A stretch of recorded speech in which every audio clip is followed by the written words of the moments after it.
examinations, explorations on topics New York, architectural, urban, international, and historical. And so this evening brings together certainly the New York history aspect and certainly architecture, but in the people that I've met just as you gathered here tonight, I can see we're really in a kind of Venn diagram intersection of a lot of disciplines, of the history of photography, of film, of the art of contemporary photography, certainly of architecture in cities. And I have met Bob a couple of times because he has certainly a shared love of learning about the history of high-rises in New York. And so what we thought we would do in the shape of the evening is for him to say a few words about the film and how it's done, to present the first half of the evening, which is 15 minutes worth at the beginning, then interrupt that for a bit of a conversation about the technical aspects of it, and then show the second half of it, and then have your questions, and to have a bit of a conversation between Bob and I about the history and the motivation. So, because I teach at Columbia in the School of Architecture, and I discovered on Bob's website, which I'm sure some of you know, but you can definitely go to Bob Bowen and see some of his other really exceptionally interesting and witty, I think, art projects. But this is a description of the film tonight, which rings a lot of bells if you're teaching a School of Architecture. So I'll just read a couple of sentences so that you feel, if you aren't his close friend, you'll understand what you were coming for tonight. Through sensations of depth, sound, and movement, the unique collaborative performance, which will be the film and the sound work that accompanies it, is an instrument to view the city as it examines the iconic geopolitical landscape of Lower Manhattan in ways not previously experienced. One day in 1903, the filmmaker J.B. Smith, on assignment from Thomas A. Edison Co. of West Orange, New Jersey, took a boat ride down the Hudson. This project takes off from the digital stereoscopic conversion of what Smith saw, what he didn't see, and what we see now, what's missing, and what's been added since. It goes on, but we'll go on to see the film. But this certainly was a shared experience of loving archival film that we had when I first saw this work, because this 1903 film, which is viewable, but not stereoscopically on the Library of Congress's website, is the harbor front and the waterfront just along this very strip of the river, which is called in the film the North River, so the Hudson River, North River, with the skyscrapers of turn-of-the-century New York. And it was really wonderful for me, as a historian who had used this footage in order to reconstruct a whole urban scheme rather than individual buildings, to see Bob turn these into a 3D experience. And if you put on your glasses now, that's exactly what you're going to see. So do you want to say something before we start? Thank you, Carol. As Carol pointed out, this is artwork, not a documentary, and so that's key. Especially in the second half, it becomes very experimental. It's very exciting for me to be here at the Skyscraper Museum and to be doing this evening with Carol. I want to say one thing about a book that Carol wrote. It's called Form Follows Function. It's a play on Form Follows Function. Okay. It's called Form Follows Finance. Form Follows Finance, sorry. But the amazing thing about this is from the artist's perspective rather than the perspective of an urbanist, is this is the book that best sort of explains why the city looks the way it does. And as someone who, as an artist who also does research as part of their art, to discover this thing was quite wonderful. And then through mutual friend Graham Peterson, we met, and this evening is happening. So I don't want to say too much more about this right now, but I sort of see, in addition to the visuals and the sound, I sort of see as part of the artwork of the evening is going to be the discussions that we all have together. Okay, so that said, the one last sort of important thing is that these glasses, the sort of blue or cyan, lens should go over the right eye. Otherwise, it's not going to work properly. So that's a key technical thing. So that said, I think that's everything. So, well, that was very cool. That's just the beginning. I'm sure.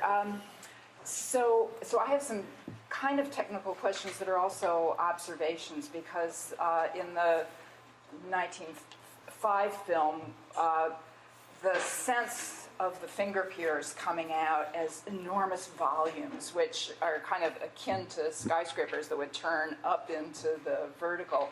And the technical question is, what's the relationship between foreground, middle ground, and background, which seems to also correlate between enormous three-dimensionality and volume to a more kind of normal but still defined middle ground, and a background that seems quite flat? Mm-hmm. Is that intentional?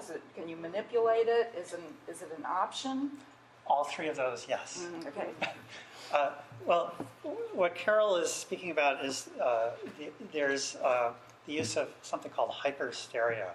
So it's a form of enhanced stereoscopic vision. So, stereoscopic vision works because our eyes are approximately 2.5 inches apart. And the information from those two eyes is combined in mental processing to create this stereoscopic perception that not all of us have, most of us have. But in the case of this film, we've essentially taken the eyes and put them approximately 60 feet apart. And the reason that I did that is to model the space and sort of enhance our perception of the of the sort of architectural layout of the 1903 city, and the 1930 city, and the 2015 city. So it's an enhancement of human vision. But I guess my technical question is about why the three levels of space in foreground, middle ground, background seem to be different as you perceive that. That's something that you can make is that the 60 feet apart decision then automatically gives you that sense of space? So there's this kind of film that film historians call phantom rides. Okay, so in the case certainly of the 1903 film by Jacob Lear Smith, that was intentionally made to be sort of a simulated ride around Lower Manhattan. Sometimes things like that were shown in fairgrounds attractions even. So when you have a phantom ride that's not what in computer graphics we call optical flow, but that it's a shot at a right angle to the motion path, then you can extract the stereoscopic depth, because it's essentially like many eyes. It's a kind of a multi-perspective view, which in the second half of the film gets turned to do 3D computer graphic models. But you sort of have a tracking a stereoscopic picture when you have these phantom rides.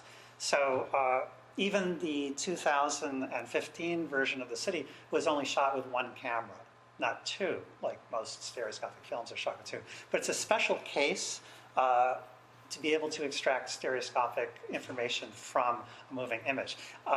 So specifically, I would say that the way that the foregrounds and middle ground and deep backgrounds are articulated, they look strange because of this sort of enhancement of what human vision can usually see. I mean, we could enhance it more so that you could see, you could discern spatial planes further into the background. But I'm already working with a film that was hand cranked and it was a paper negative, right? So it is so bad, right, and wonderful, that I had to deflicker it and stabilize it and do all kinds of things to be able to do this kind of process to it. And it's just, even to see, I've seen this so many times, to see it again, to see the city articulated almost as a model, to be modeled in this way, is I find thrilling every time I see it. But I believe that this planar experience you're having is a function of this sort of hyper-stereo process. What was the 1903 shot with? Was it done with 2 cameras? One camera. It's a monofilm. Oh, well, Yeah. what was the archive done? How did you get it? I think I got this version from the Museum of the City of New York, actually. But now you can get them on Library Right. of Congress. This one is available for download now. Yeah, and on YouTube and all kinds of other places you can find this film. There's a couple of questions in back. Mine's a mundane one, but could you orient us a little about what we saw? Like, did he start around the 40s and then go south along? Why don't you take that one? Well, I was a little distracted right at the beginning, but what I remember of the film is that it's all downtown. So you're coming maybe Chambers Street, down south on the Hudson, and around the edge about to the Battery, the ferry terminal that goes to Governor's Island today, right? Yeah. And so what you're seeing in those piers, the finger piers, are the loading and unloading, the lighterage for the great railroad lines as well as ferry terminals, but the shipping lines and also the railroad lines that are bringing the goods from the hinterlands of the American continent to the great city of New York, where they must stop in New Jersey, take the cars apart into lighterage and bring them into the piers of Manhattan. And likewise, the smaller ships that would ply the seas at the beginning of the 20th century needed to be unloaded on the finger piers for the wharfs and onto the upland there. So the working waterfront that really separated the business city of Wall Street and Lower Manhattan and the residential tenements of the Lower East Side were really cut off from the water by this industrial maritime waterfront. And the thing that you see then in the film is just the enormous presence of the volume, the capacity, the commodities that came through New York as a part of its economy.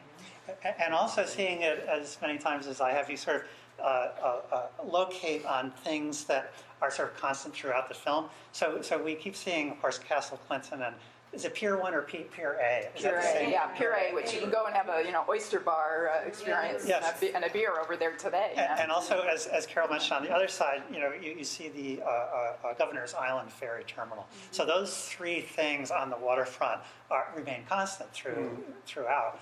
And also, I'm not sure that you can see it so well. Certainly, when there were the 4 images, there's a shot where you can see it's sort of like just tucked around in the lower East River. You see this place where they keep all these barges. So it's sort of like the terminus for the barge canal and the Erie Canal.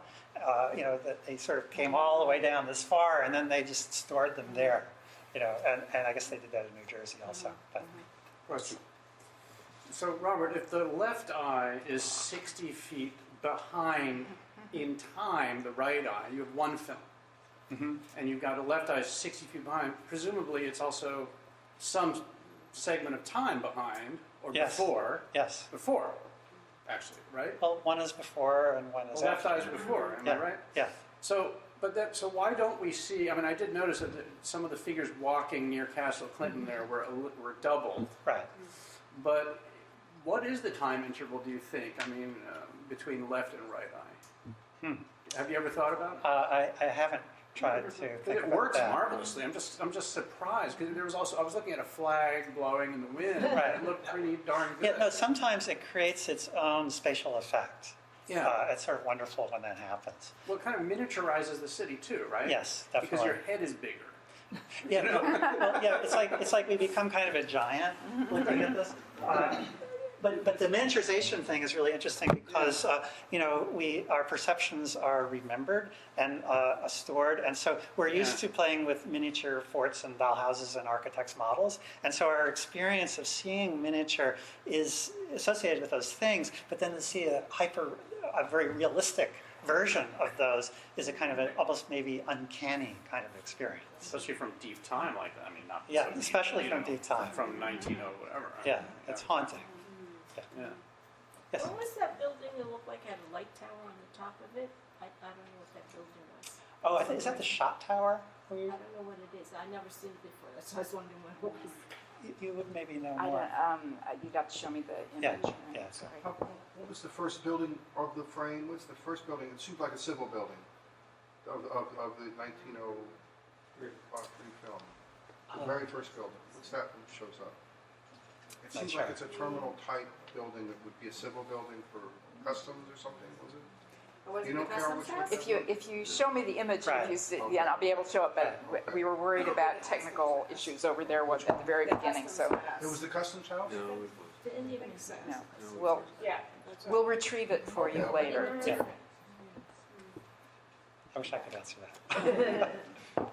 Yes, yeah. Yeah, no, I just wanted to address the time issue. I noted at a certain point, particularly with the oldest clip, I started looking at the noise on the film itself, you know, the little blemishes and things, and I could see I would see it in the left eye, and then very short time later I'd see it in the right eye. And of course, normally we're not looking at those things, we're looking at everything but those things, but there's a kind of a rhythm to it, and it was only about like a second or two.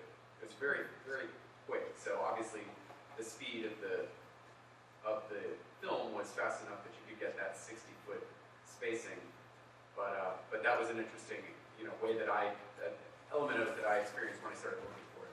So it's there. Yeah, it's like sort of a punctum or Yeah. it's a time image when you have that experience of seeing that aliasing, sort of time stutter. Mm. What was this, in 1903, what was that originally viewed as? Taking, Edison, you said it, Well, It's among the earliest films, right? Edison was inventing the moving picture. I mean, as were some other people in the same time frame. And, as Bob said, these negatives that were made on paper. I mean, you think of photography and paper negatives maybe a couple of decades before that, but, these were to be, what was the apparatus for showing them in Edison's Kinetoscope. day?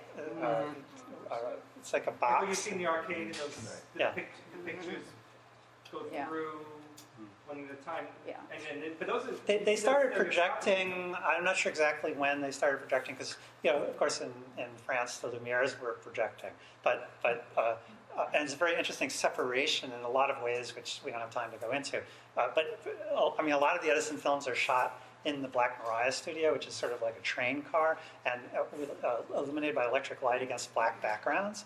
And whereas the Lumiere films are all plein air, so it's like very, it's a whole different kind of thing. But it's a kind of a personal cinema to look into a kinetoscope, as opposed to a condition of spectatorship when the whole audience sees the same thing at once. So it's more like looking at your iPhone. So I think that was how people saw this thing.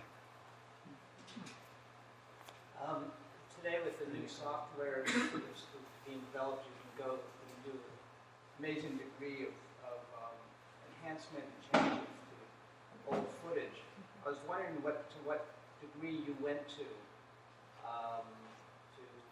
enhance or bring back or restore or... Well, I'm not, I've worked in visual effects and I've worked on feature films, but I'm like sort of a one-man operation on this film.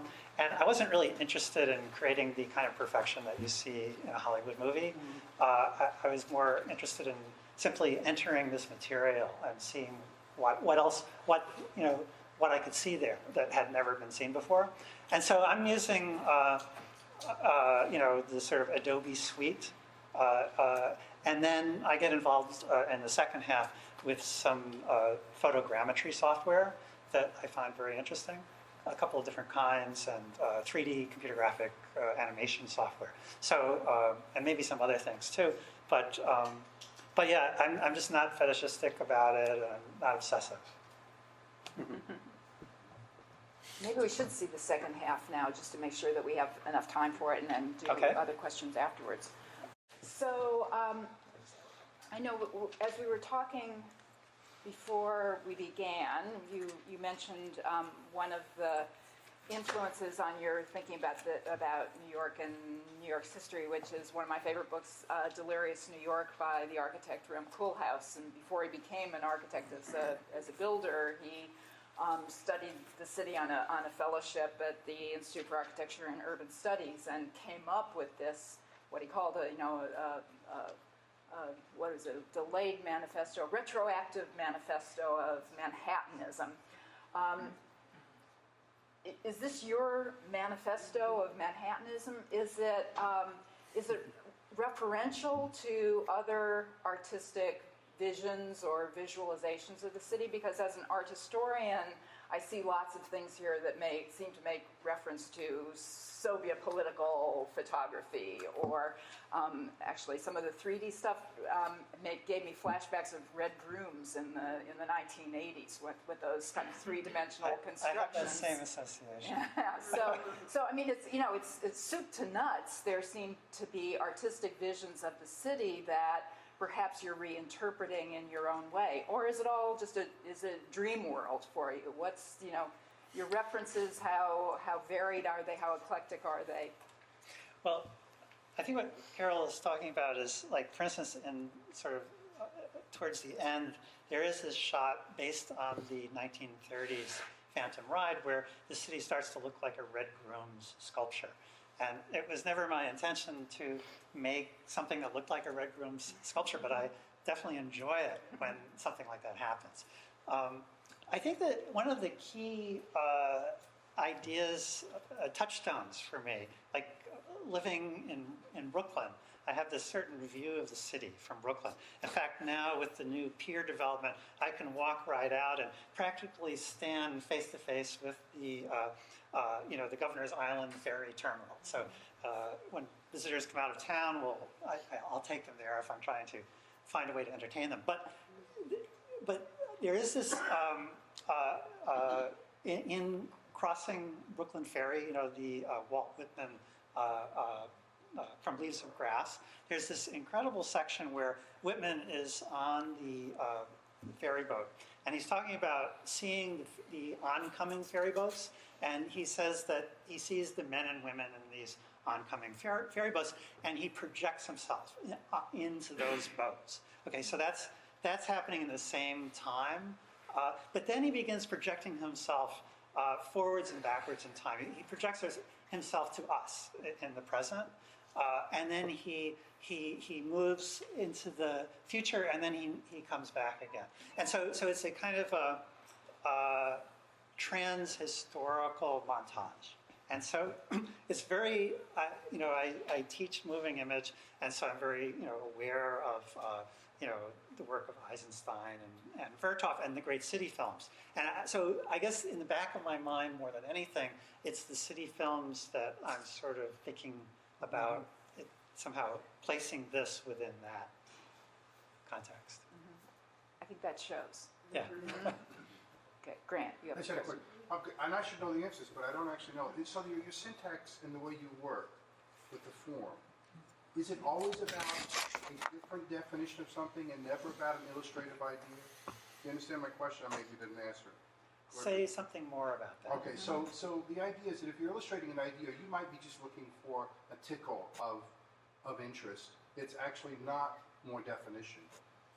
Maybe frivolous in some ways, but I get the sense that you never work in the frivolous. You always work the definition. Is that correct? On every... Well, so in this work, there's this absolute fascination with the city, the architecture of the city through time. That's a given, and there's a kind of an obsession. And I saw an inn, and I went with it, right? So there's that, and then I guess I'm kind of in the tradition of experimental film. And so there's that. So I'm kind of interested in things that move in interesting ways, and that reveal something fascinating. That's visual, and it's moving. So, So there's do you those draw two that as a things. definition? Do you draw that as a definition of something more than what the original was? Are you always redefining? Well, the original is So you won't- amazing too. But you won't try to do something that's for an effect. Like No. there's a tendency for the first time viewer to think, oh, this is all effects. But if I Right. know you, Right. you're So- actually trying to redefine the So way you I'm always look at working on the film, so I try to take out, like, you know, I had this other showing of this with these wonderful musicians, which is the soundtrack you guys have been hearing at the September 11th Memorial. And, you know, there were things in there, especially in the kaleidoscopic section, that I wasn't happy with, so I took them out, and now, you know, I found some other way, I re-edited that section for tonight, and maybe I'll change it again, I don't know, but I'm not interested in eye candy. Like, I want to see something more. in it, see something new.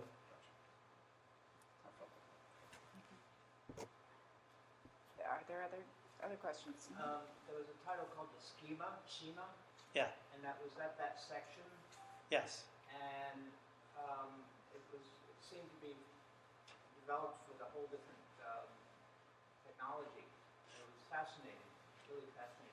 Right. So by that I mean like it's like sort of getting outside of the film and remodeling the city, right? And so like a schema might be some kind of a model of something.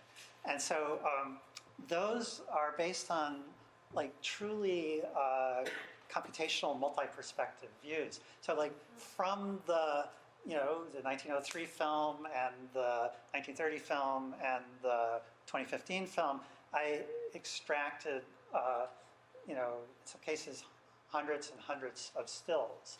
And I used those to build a 3D computer graphic model. So yeah, it has a very different appearance, but it's sort of like a coda to the film. There's another section to the film that we decided not to show tonight, which is sort of the earlier section that's sort of derived from 19th century stereo photographs. But it was more important that we have this part. So for tonight's, so it was reconfigured in this way. So that's not part of it. But the schema is a very different look at the same content. But it's all generated from the. It's not. I didn't make any of that stuff up. In other words, like, you know, using software and in its kind of primitive state, I kind of allowed it to see what it sees, see the way that the software sees. Well, it's very compelling. Yeah. Very, very powerful. But it's still indexical. I guess that's the word I'm looking for, because it's based on it's an index of the actual material. Well, it works on many levels. Yeah. Thank you. Yeah, can I ask one more question Yes. in terms of reference? Since you mentioned Walt Whitman, one of the most famous modernist films of New York is Manhattan by Paul Strand and Charles Sheeler, which has a very different feel than this, and it has these intertitles which are about from the Whitman poem. Was that an inspiration to you in any way? Was it something that you reflected on? It was also called, in its alternate title, The Smokes of New York. And one of the things that it tried to capture was the steam plumes that came out of buildings and made the buildings seem like they breathed life. That, I don't know what the end kind of stucco cloud effect there means in your mind, and I'm curious to know what that is, but it reminded me of, well, it was kind of halfway in between Strand and Sheeler, Manhattan, and 9/11. Mm-hmm.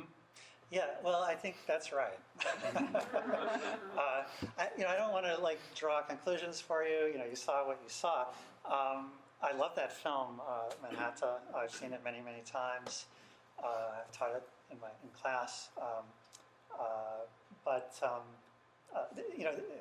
There is an interesting moment in the film, in the first section, where I actually reproduce for a moment Stieglitz's City of Ambition, and I don't know if anyone saw that, but the smoke plumes are almost for me that's the image that I connect with the smoke plumes almost more than any. So yeah, that's definitely in there, and there's a lot of really interesting smoke plumes especially in the 1903 film. I don't know if I read too much into it, but was there a scene there was probably a minute before it ended that looked like the city was submerged? Yeah. In the water. I don't know. Yeah. So there are those associations, but and I am trying to organize them into some kind of a directional flow, but I'm not putting an interpretation on them. I tried to end upbeat. No, that would have been, when I saw that, I thought that was the end of it. That's where you ended it. The city submerged, something like Planet of the Apes or something. Right. Yeah.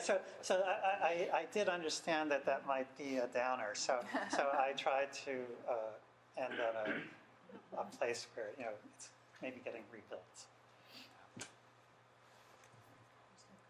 Last fall at the Museum of the Moving Image, for about a month, daily they showed The Wizard of Oz remastered for 3D, which was pretty much of a knockout. Have you tried anything with color? Well, all of these films, with the exception of the one I shot in 2015, are black and white, and I haven't tried to colorize them in any way. The anaglyphic process, which is this blue and red version of stereo, it does carry some color, but not to the extent that a polarized projection would have. But I liked this because it's historically located at the time of kind of the 1903 film. This is, in fact, at the very, very end. I don't know if it came up, but did you see some old? Those were the photoplasticons. It was very big in New York briefly. Anaglyphic stereoscopic films. But maybe next time I'll do work that way. Maybe one more question or not more questions? Well, since there aren't more questions, and we have some wine and water and a moment for reception, and we're kind of at the time when we would do that. In any case, this seems like a perfect time to thank Bob for really wonderful